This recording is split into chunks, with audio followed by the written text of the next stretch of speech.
d'olive, ça fait partie de la tradition. Même les Romains, hein, c'était les piliers de l'agriculture romaine, c'était le vin, l'huile d'olive et les céréales. Il y a un petit peu la magie de l'arbre, parce que l'olivier, c'est un peu un arbre immortel. On a une espèce de caractère humain de l'olivier très attachant. Les gens sont très attachés à l'olivier.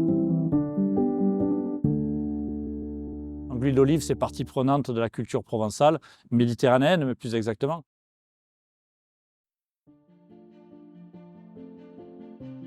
Voici une olive à maintenir, bien flétrie, prête à être ramassée. Voilà, l'olive flétrie et l'olive non flétrie.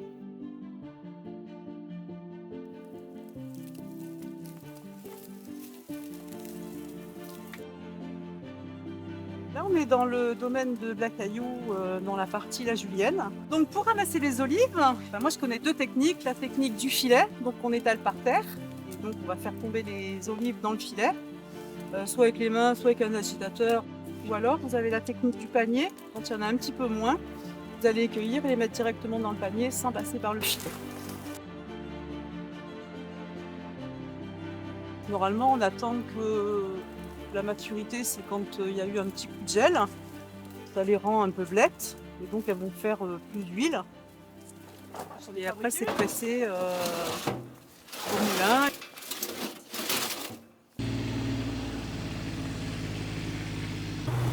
On va mettre les olives dans le palox et on va prendre la direction du moulin.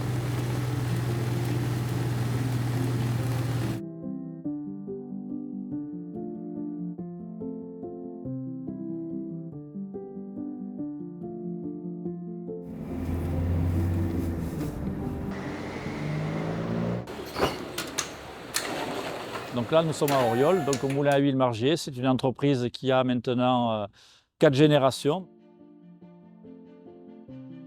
Chez nous, ce qu'ils viennent surtout chercher, c'est le coût humain, c'est-à-dire qu'à partir de 100 kg, on va leur faire l'huile de leurs olives. Et on a une technique aussi, on travaille beaucoup en rendez-vous parce qu'on a des gens qui viennent de très loin, qui amènent leurs olives à l'heure dite et ils repartent une heure après avec leur huile. On n'est pas sur une grande quantité, on est sur une quantité moyenne. On a les petits particuliers qui vont venir avec 3-4 kg d'olives où c'est un petit peu l'événement familial, mais on a aussi des gros domaines. Donc première étape, donc après le stockage dans les palox, donc c'est nettoyage et feuillage des olives. Étape suivante, c'est le broyage de l'olive. L'étape suivante, c'est le malaxage de la pâte. Une fois que ce malaxage-là est fait, on peut passer à l'étape suivante qui est en fait séparation solide et liquide. Parce que dans les olives, il y a beaucoup plus d'eau que d'huile. Et il y a de la matière sèche aussi.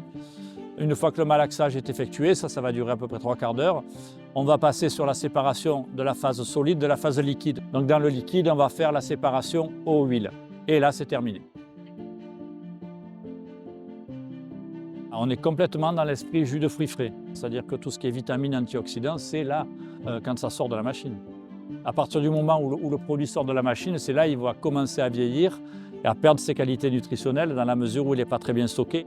Et les conditions idéales de stockage pour l'huile d'olive, c'est à l'abri de la chaleur et des UV. Et on a un petit peu suivi les évolutions successives du passage un petit peu de l'ère de la pierre, le vieux pressoir, à des choses plus modernes et plus hygiéniques, plus techniques et plus tracées en matière de produits, parce qu'on fait quand même un produit alimentaire certifié en bio et nos clients nous demandent quand même un certain niveau de qualité.